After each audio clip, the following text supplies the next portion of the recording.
नमस्कार. समीप नागवेकर मनशक्ती आणि मनोधैर्यमध्ये आपलं मनःपूर्वक स्वागत. मागच्या 4-5 व्हिडिओमध्ये आपण सोब्रायटी, पॉवर ऑफ सोब्रायटी या विषयावर आपण रेग्युलर बेसिसवर चर्चा करत आहोत. त्याच पठडीतला आपण हा दुसरा व्हिडिओ आपण घेत आहोत. तर जनरली बघायला गेलं तर सोब्रायटीमध्ये आपण वेगवेगळ्या मुद्द्यांमुळे आपल्याला आपल्या सोब्रायटीला कशाप्रकारे एक वेगळं वलय मिळतं आणि त्याच्या पद्धतीने आपण कशाप्रकारे आपल्या जीवनाला वेगळी कलाटणी देऊ शकतो या विषयावर आपण रेग्युलरली चर्चा करतोय. तर आज आपण चर्चा करतोय ते पॉवर ऑफ काइंडनेस. आपल्या सोब्रायटी जसं आपण मेंटेन करत जातो तसतसं आपल्यामध्ये एक महत्त्वाचा बदल होत जातो की आपल्याकडे जगाकडे बघण्याचा दृष्टिकोन आपला फार वेगळ्या पद्धतीने होतो. पूर्वीच्या काळी आपण बऱ्याचदा काही वेळेला निर्णयामध्ये चुकलेलो असतो किंवा काही वेळेला बरोबर झालेलो असतो किंवा लोकांना जज करण्यामध्ये काही ना काहीतरी चुका केलेल्या असतात किंवा काही ना काहीतरी गोष्टी अशा घडलेल्या असतात ज्याच्यामुळे आपल्याला आपला जगाकडे बघण्याचा दृष्टिकोन वेगळ्या दृष्टीने होऊन जातो. पण जेव्हा तुम्ही सोब्रायटी मेंटेन करता त्यावेळेला आपलं चांगलं व्हावं साठी आपण प्रयत्न तर करतोच, पण इतर जगामध्येही चांगलेपणा यावा, शांतता यावी किंवा इतरांच्या जगातही, इतरांच्या आयुष्यातही तो चांगलेपणा असावा, ती सोब्रायटी असावी, ती शांतता असावी, यासाठी आपण प्रयत्नशील राहतो.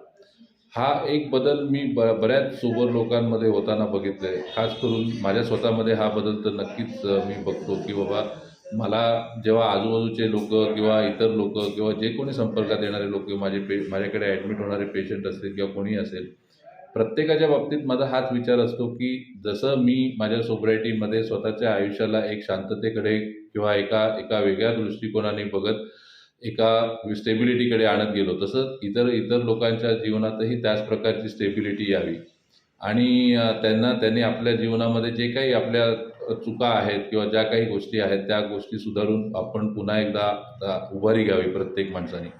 या दृष्टीने प्रत्येकाला मार्गदर्शन करावं आणि त्या दृष्टीने माझा कशा पद्धतीने हातभार लागेल ही गोष्ट माझ्यामध्ये तो विशेष फरकाने बदलामध्ये ती झालेली आहे.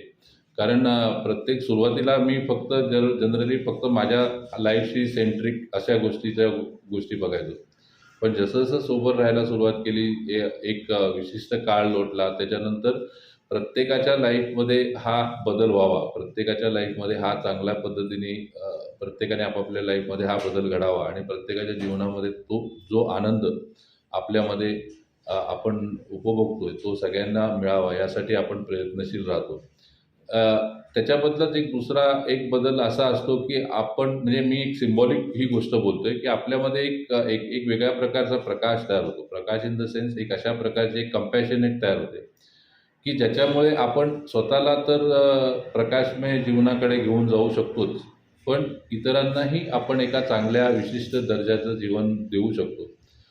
बऱ्याचदा असं होतं की आपण त्या सगळ्या गोष्टीमध्ये प्रयत्नशील असताना आपण इतरांच्या जीवनामध्ये ते पॉझिटिव्ह बदल व्हावे यासाठी हा प्रयत्न जसा करत असतो, तसंच त्या लोकांच्या जीवनामध्ये जसं ते आपण मार्गदर्शन देत जातो तसं ते त्यांच्या जीवनामध्ये जसं बदल करत जातात आणि तो बदल जेव्हा ॲप्रिशिएट होत जातो.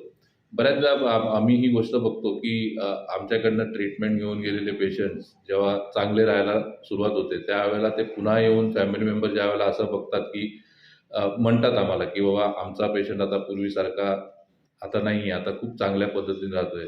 माझे हरवलेले बाबा मला परत मिळाले, माझा हरवलेला भाऊ मला परत मिळाला, माझा नवरा जो माझ्या इतके वर्ष माझ्या विरोधात जात होता तो आता सोबर राहण्यामुळे आमचं एक वैवाहिक जीवन खूप चांगल्या पद्धतीने चाललंय.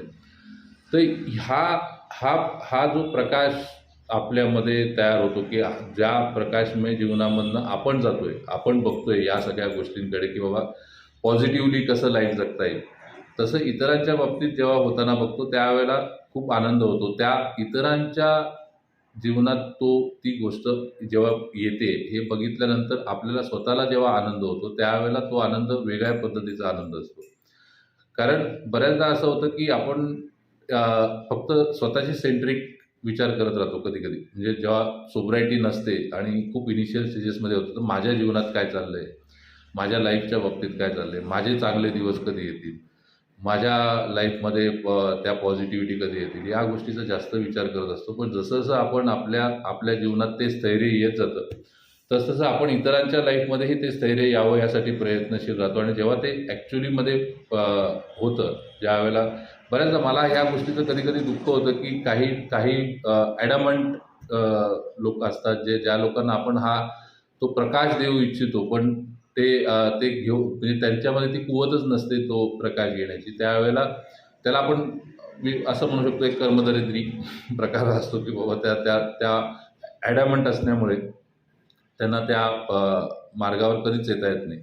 पण जो विचार करणारा माणूस आहे, जो विचार करू शकतो आणि जो स्वतःच्या लाईफला एका वेगळ्या दिशेकडे घेऊन जाण्याची ताकद ठेवतो, त्या माणसामध्ये ह्या सगळ्या गोष्टी रिलेट होतात.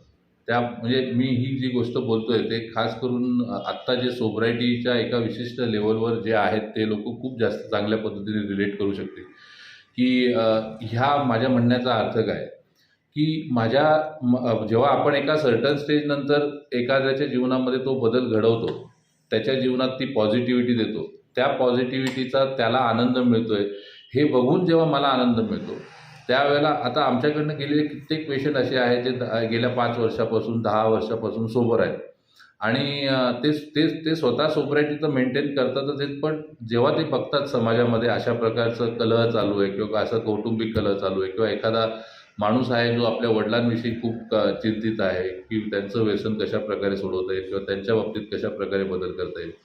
हे सगळे बदल करण्याचा प्रयत्न करत असताना तो जेव्हा स्वतःच्या दृष्टीने प्रयत्न करून माणसाला आमच्यापर्यंत आणतो आणि जेव्हा तो माणूस बाहेर पडल्यानंतर स्वतः क्लीन होतो, त्यावेळेला त्या माणसाला जो आनंद होतो, की चला एक एक कोणतरी असा व्यक्ती आहे जो माझ्यामुळे आज आनंदी आहे.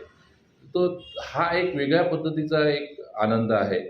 एक आशीर्वाद मिळतात 4 लोकांचे जे इतर कलहापासून स्वतःच्या जीवनाकडे वाचवत स्वतःच्या लाईफला व्यवस्थित करत इतरांच्या जीवनातही चांगल्या पद्धतीने हे करतात. आणि ही गोष्ट अशी गोष्ट आहे, की ज्यामुळे आपल्याकडे बघण्याचा दृष्टिकोन, पुन्हा एकदा सांगतो, की ह्या सगळ्या गोष्टी कोणाला दाखवण्यासाठी नसतात.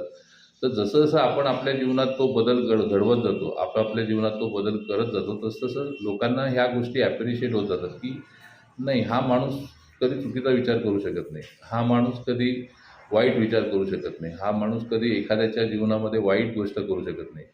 हा माणूस कधीही कधी कोणाच्या बाबतीत क्रूर भावना ठेवू शकत नाही. कारण ती व्यक्ती जेव्हा समोरच्या त्याचा 24/7 जेव्हा तो इतर सामाजिक जीवनात जेव्हा वावरत असतो, त्यावेळेला तो कधीही या गोष्टीचा विचार करत नाही, की बाबा माझं वैयक्तिक काय असेल.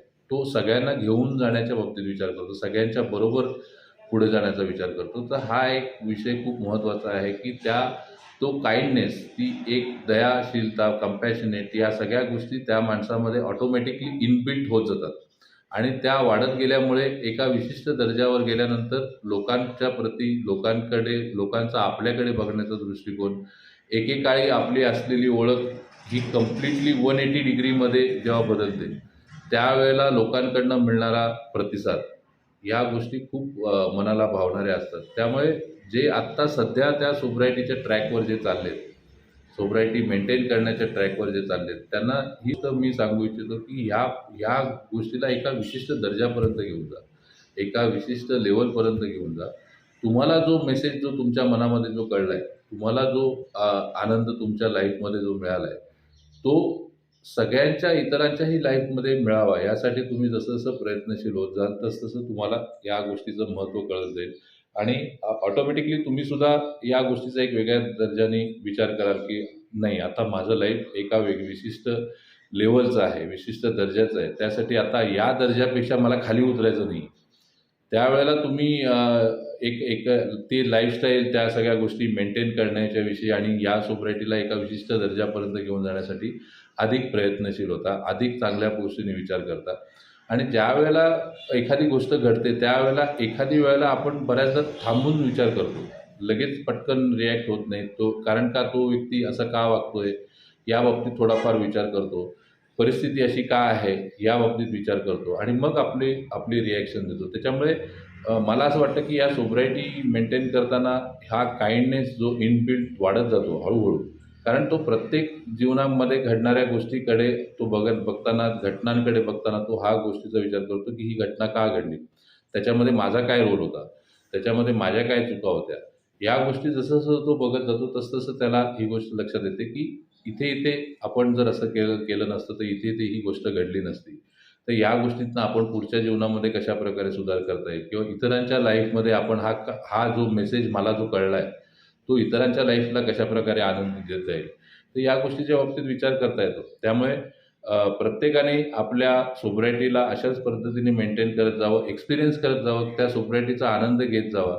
लाईफ ही खूप छान आहे, एन्जॉय करण्यासारखी आहे. तो जो आनंद तुम्हाला मिळाला आहे, जो आनंद तुम्हाला मिळतो तो इतरांना मिळावा यासाठी तुम्ही जितकं प्रयत्नशील असाल तितकीच त्या सोसायटीला आणखीन एक वेगळं ओलं येईल. तर हाच एक निरोप होता आजच्या या व्हिडिओचा, की आपल्या सोसायटीमध्ये ह्याही गोष्टी तितक्याच महत्त्वाच्या आहेत. तर ती तुम्ही मेंटेन करण्याचा प्रयत्न करा. जसं-जसं तुम्ही पुढे जाल तसं-तसं तुम्हाला लक्षात येईल, की तुम्ही अजून चांगल्या तर पुढच्या येत्या काही व्हिडिओमध्ये आपण या सगळ्या गोष्टीच्या बाबतीत चर्चा करणारच आहोत. तर भेटूया आपण पुढच्या नेक्स्ट व्हिडिओमध्ये पॉवर ऑफ सोब्रायटीच्या वेगळ्या सीरीजमध्ये. धन्यवाद.